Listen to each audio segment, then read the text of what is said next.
Good morning student. आज हम class 10th की संस्कृत की बुक दूरवा का चैप्टर 6 यशः शरीरम पढ़ेंगे और इसका हिंदी अनुवाद समझेंगे। चलिए हम शुरू करते हैं।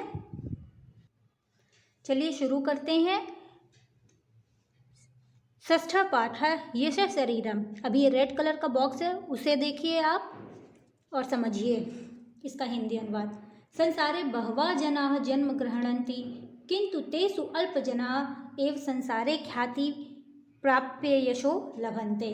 संसार में बहुत से लोग जन्म लेते हैं मगर कुछ ही लोग होते हैं जो संसार में ख्याति और यश प्राप्त करते हैं।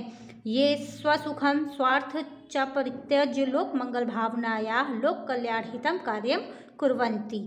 ये स्वसुख को त्याग कर, परित्यज्य मीन्स त्याग कर, लोक मंगल की भावना से लोक कल्याण के लिए कार्य करते हैं। ते एव यशः शरीरेण जीवन्ति, वह यश रूपी शरीर में जीवित रहते हैं।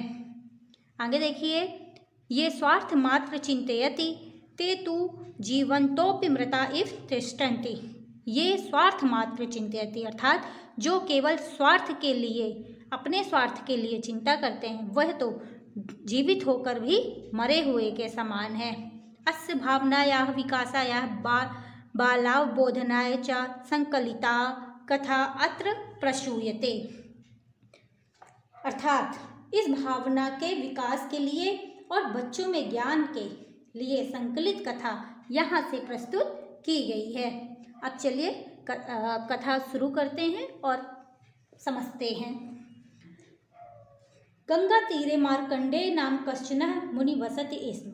गंगा तीरे अर्थात गंगा के किनारे मार्कंडेय नाम का कोई एक मुनि अर्थात कोई एक मुनि रहते थे। ठीक है। तस्य गुरुकुले बहवः शिष्या आसन। उनके गुरुकुल में बहुत से शिष्य पढ़ते थे। वासुदेवः तस्य प्रिय शिष्या। वासुदेव उनका प्रिय शिष्य था। तस्य 12 वर्षात्मकम् अध्ययनं यदा समाप्तं तदा गुरुः तं आयुः अवदत्। वह जब 12 वर्ष तक का अध्ययन समाप्त कर लिया तब गुरु ने उसे बुलाकर कहा, शिष्या अधुना भवान सर्व विद्या पारंगत। अधुना मीन्स क्या होता है? अब। भवान मीन्स आप, अर्थात शिष्य आप सभी विद्याओं में निपुण हो गए हो। अतः इत पर स्वग्रामम गंतुम अर्हति भवान। इसलिए अब तुम अपने गांव को जाने के योग्य हो। गमनात् पूर्व भवता द्वारकापुरस्य देवराजस्य गृहं दृष्टता आगंतव्यम। अपने गांव जाने के पूर्व आप द्वारकापुर में देवराज के घर देख कर आओ। किंतु गृहस्यात्यः न गंतव्यम इति, किंतु घर के अंदर नहीं जाना है। आगे देखिए, नेक्स्ट पैराग्राफ देखिए। वासुदेवः तस्मिन् एक दिने द्वारकापुरम प्रतिष्ठितवान। तस्मिन् वासुदेवः तस्मिन् दिने, वासुदेव उसी दिन द्वारकापुर के लिए निकल गया। दिनत्रयात्मकस्य प्रयाणस्य अनन्तरं तं ग्रामं प्राप्य सः ग्राम द्वारे स्थितान् जनान् अपृच्छत्। 3 दिन की यात्रा के बाद वह तह ग्रामः प्राप्य सा गांव पहुंचकर ग्राम द्वारे गांव के द्वार पर स्थित बैठे हुए लोगों से अपृच्छत् पूछा, देवराजस्य गृहं कुत्र। देवराज का घर कहाँ है, ऐसा उसने पूछा। वृथा किमर्थं गम्यते तत्र। व्यर्थ में वहाँ क्यों जा रहे हो। इति उपेक्षाया वदन्ता। ऐसा उपेक्षा से उन लोगों ने उसे जवाब दिया। और ते देवराज गृह स्थलम सूचितवन्ता। और देवराज के घर को सूचित किया अर्थात देवराज का घर बताया। अग्रे गतः स कूपात् जलम उद्धरन्ती महिला यात्वा जलम प्राप्यम तत्पिबान ताम अपृच्छत्। आगे वह कुएं से, कूपात मीन्स कुएं से जल भरती हुई महिला से जल पीने की याचना की और उससे जल पीते हुए उसने पूछा, देवराज गृहं कुत्र। देवराज का घर कहाँ है। तस्य पापिनः नाम किमर्थं मम पुरतः। उस पापी का नाम मेरे सामने क्यों उच्चारित करो। उच्चारयति भवान। आप उसका नाम उस पापी का नाम मेरे सामने क्यों उच्चारित कर रहे हो। इति वदन्ती सा महिला, ऐसा महिला ने कहा। तत् निर्गच्छेव, और वहां से चली गई। चलिए आगे नेक्स्ट पैराग्राफ देखिए क्या लिखा है। किश्चित् अग्रे गतः वासुदेवः कश्चित् देवालयम् अपश्यत्। कुछ दूर आगे चलकर वासुदेव ने एक देवालय, एक मंदिर देखा। तत्र प्रसादत्वेन भोजनम वितरण प्रचलति स्म। वहां पर प्रसाद के रूप में भोजन का वितरण चल रहा था। नितराम बुभुक्षिता वासुदेवः जनानां पंक्तयो उपविशत्। बहुत ही भूखा, नितराम मीन्स बहुत अधिक, बुभुक्षिता मीन्स भूखा, बहुत भूखा वासुदेव लोगों की पंक्तियों में बैठ गया। भोजन समय स्वपार्श्वे उपविष्टवन्तः कश्चिन् जनम् अपृच्छत् वासुदेवः।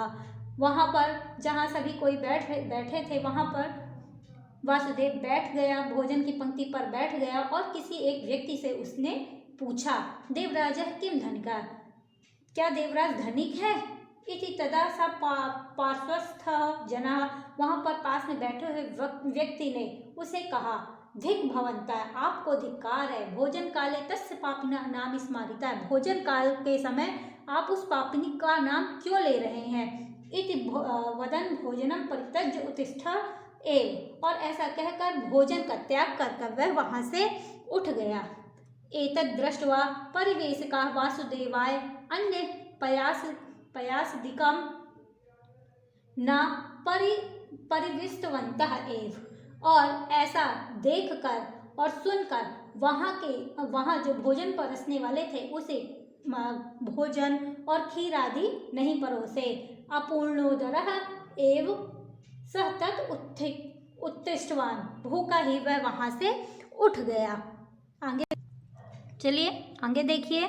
दूरात् एव देवराजस्य गृहं दृष्ट्वा प्रत्यागतः सा दिनद्वयस्य अनन्तरं गुरुकुलं प्राप्तवान। वह दूर से ही उसका घर देख कर के अपने गुरुकुल को वापस आ गया। गुरु तम पुनः अवदत्, गुरु ने दोबारा कहा, रामनाथपुरम गत्वा रामदेवस्य गृहं ज्ञात्वा आगंतव्यम इति। अब गुरु कहते हैं कि रामनाथपुर जाओ और रामदेव का घर देख कर आओ। शिष्य अनंतर दिने एवं रामनाथपुरम प्रति प्रतिष्ठितवान, शिष्य फिर अगले ही दिन रामनाथपुर के लिए रामनाथपुर जाने के लिए तैयार होता है और रामनाथपुर जाता है। मध्य मार्गे तेन सोनपुर प्राप्त है, मध्य मार्ग में उसे सोनपुर प्राप्त होता है। तत्र स्वगृहस्य पुरतः, देखिए, तस्य स्वगृहस्य पुरतः उपविष्टः कश्चित् मातरं सः अवदत्। अपने घर के बाहर बैठी हुई किसी माता से उसने पूछा, अम्ब किंचित् जलम ददातु इति, क्या मुझे थोड़ा सा जल मिल सकता है? जलम दत्वा माता अपृच्छत्, जल देती हुई माता ने उससे पूछा, भवता कुत्र गम्यते इति, आप कहाँ जा रहे हैं? रामदेवस्य गृह प्रति इति अवदत् वासुदेवा, रामदेव के घर, ऐसा वासुदेव ने कहा। अहो प्रातः स्मरणीयम, अरे वह तो प्रातः स्मरणीय। इति उक्त्वा सा माता वासुदेवं सस्नेहम् अन्तनीत्वा भोजनादिकं दत्त्वा सत्कृतवती। ऐसा कहकर माता ने वासुदेव को सस्नेह अपने घर पर बैठाया और उसे भोजन आदि खिलाया और उसका सत्कार किया। तत् निर्गतः वासुदेवः रामनाथपुरम प्राप्य, वहाँ से जब वासुदेव गया उठा और रामनाथपुर को प्राप्त हुआ। रामदेवस्य गृह कुत्र, ऐसा गृहस्य कुत्र इति कश्चित् अपृच्छत्, रामदेव का घर कहाँ है ऐसा उसने किसी से पूछा। सः अपि सत्कृत्य स्वयं आगत्य रामदेव गृहं प्रादर्शयत्, उसने भी उसका उसी प्रकार से सत्कार आदर किया और रामदेव का घर बताया। दूरात् एव तद् दृष्ट्वा वासुदेव गुरुकुलम प्रत्यागच्छत्, दूर से वासुदेव ने रामनाथ का घर देखकर वहाँ से वापस अपने गुरुकुल को। चलिए नेक्स्ट पेज देखिए क्या लिखा है। अब क्या लिखा है आगे देखिए। दिनद्वयस्य अनन्तरं गुरु अकथयत्, 2 दिन के बाद गुरु ने कहा, वासुदेव भवान इति स्वगृहं गन्तुमर्हति। वासुदेव से कहते हैं, आप यहाँ से अपने घर जाने के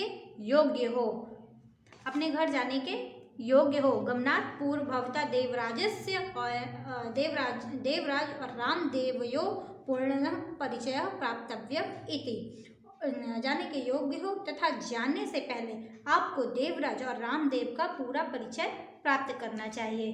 अर्थात जो गुरु थे उससे कहते हैं कि तुमने रामदेव का भी और दूसरा कौन थे ये, दूसरा रामदेव, पहला रामदेव और दूसरा देवराज, दोनों के बारे में तुम्हें पूरा परिचय प्राप्त करना चाहिए। तो चलिए आगे क्या बोलते हैं गुरु। एतत् आदेशं पालनं वासुदेवः पुनरपि द्वारकापुरं प्राप्य देवराजस्य गृहम् अगच्छत्। अर्थात इस आदेश का पालन करते हुए वासुदेव दोबारा द्वारकापुरी पहुंचकर देवराज के घर गया। द्वार रक्षकः तस्य प्रवेशं निषिद्धवान्। जो द्वार का रक्षक था वह उसको घर के अंदर नहीं आने दिया। बहुधा प्रार्थना यदा कृता तदा सा क्या है, अंतः गत्वा देवराजस्य वासुदेव गमनम निवेदितवान्। और बहुत ही प्रार्थना के बाद वह देवराज के घर में वासुदेव को आने दिया। कोपेन एव बहि आगत्य देवराज। कौन उसके घर में आया है? देवराज कुपित होकर बोला, किम धनम याचितुम आगत भवता। क्या तुम मेरे घर में धन की याचना से आए हो? मया कस्मैचित् कदापि न दीयते। मैं कभी किसी को कुछ नहीं देता। मम विश्रांति नासिता भवता। मेरे विश्राम को नाश कर रहे हो। निर्गताम इता, यहाँ से चले जाओ। इति तर्जयित्वा तं प्रेषितवान्। और इस प्रकार उसे डांट कर वहाँ से भगा दिया। चलिए अगला पैराग्राफ देखिए। तत् वासुदेवः रामनाथपुरम प्राप्यं रामदेवस्य गृहम् अगच्छत्। फिर वह वहाँ से वासुदेव रामनाथपुर जाकर रामदेव के घर गया। पर्णय निमित्त प्राचीनः गृहं तत्। पत्तों से निर्मित एक प्राचीन गृह वहाँ पर था।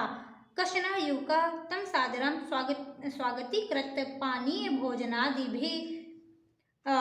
कोई वहाँ जो युवक था वह सादर सहित उसका स्वागत किया, पानी भोजन आदि सब दिया। तत्सत्कृत्यं विश्रांत्यर्थम व्यवस्थाम अकरोत्। पानी भोजन आदि देकर उसका सत्कार किया और उसके विश्राम की व्यवस्था की। विश्रांते अनंतरम सः। विश्राम के बाद सः अहम वासुदेवस्य पुत्रः। उसने कहा, मैं वासुदेव का पुत्र हूँ। इति स्वपरिचयम् उक्त्वा, और उसने अपना परिचय दिया। आगमनं कारणम् अपृच्छत्, और उसके आने का कारण पूछा। यदा वासुदेवः रामदेवस्य दर्शने इच्छां प्राकयत् तदा पुत्रम् एक भावचित्रं प्रदर्शयत्। जब वासुदेव ने रामदेव के दर्शन की इच्छा प्रकट की तब उसने केवल एक भावचित्र, एक उसका छाया चित्र दिखाते हुए कहा, मम पिता 20 वर्षेभ्यः पूर्वम् एव दिवंगतः। मेरे पिता 20 साल पूर्व दिवंगत हो गए, अर्थात मृत्यु को प्राप्त हुए। इदानीं तस्य स्मृति मात्रम अस्ति लोके। उनकी केवल स्मृति ही मेरे पास है। इति विषादेन, ऐसा वह दुखी होकर कहता है। रामदेवः ग्रामस्य विकासाय देवालय। रामदेव ने गांव के विकास के लिए देवालय, चिकित्सालय, विद्यालय, ग्रंथालय और धर्मशाला आदि यानी कारितवान बनवाए। तत्सर्वम अपश्यत्वास, और वही सब वासुदेव को उसने दिखाए। ग्रामे सर्वे रामदेव सगौरवम स्मरन्ति। गांव के सभी लोग रामदेव को गौरव से स्मरण करते हैं। चलिए आगे देखिए। देवराजे जीवति सति अपि कोपि तस्मिन् आदरवान ना। देवराज का जीते हुए भी कोई भी आदर नहीं करता। रामदेवः तु 20 वर्षेभ्यः पूर्वम् एव दिवंगतः चेदपि जनाः प्रतिदिनं तं स्मरन्ति। मगर जो रामदेव था वो 20 साल पहले ही मर चुका था, लेकिन फिर भी उसे रोज याद किया जाता था। प्रतिदिन उसको याद किया जाता था। सह समाज हितम चिंत्यति, क्योंकि उसने समाज की चिंता की थी। स मृतोपि जीवति, वह मरकर भी जी गया। सह स्वार्थ मात्र चिंत्यति, वह जो अपने स्वार्थ की चिंता करते हैं। स तु जीवन्नपि मृतः, वह जीते हुए भी मरे के बराबर है। एव इति अवगतवान वासुदेवा, यह वासुदेव जान गया था। मया रामदेवस्य जीवनम एवं अनुकरणीयम, मुझे भी रामदेव के जीवन का अनुकरण करना चाहिए। ऐसा इति संकल्पव्यम स्वग्रामम अगच्छत, ऐसा कहकर वह, ऐसा सोचकर और ऐसा संकल्प लेकर वह अपने गांव को चला गया। तो देखा आपने, हम जब समाज की सेवा के भाव से कोई काम करते हैं तब हमारी नाम होता है। हम मर कर भी अपना नाम छोड़ जाते हैं और लोग युगों युगों तक हमारा नाम याद करते हैं। लेकिन बहुत पैसा होने के बावजूद भी अगर हम कुछ भी नहीं करते, केवल अपने स्वार्थ में लगे रहते हैं, तो हमें कुछ भी प्राप्त नहीं होता है। हम जीते हुए भी मरे के बराबर हैं। तो आप, ये रहा इस पाठ का हिंदी अनुवाद, आपको समझ में आ गया होगा। Thank you.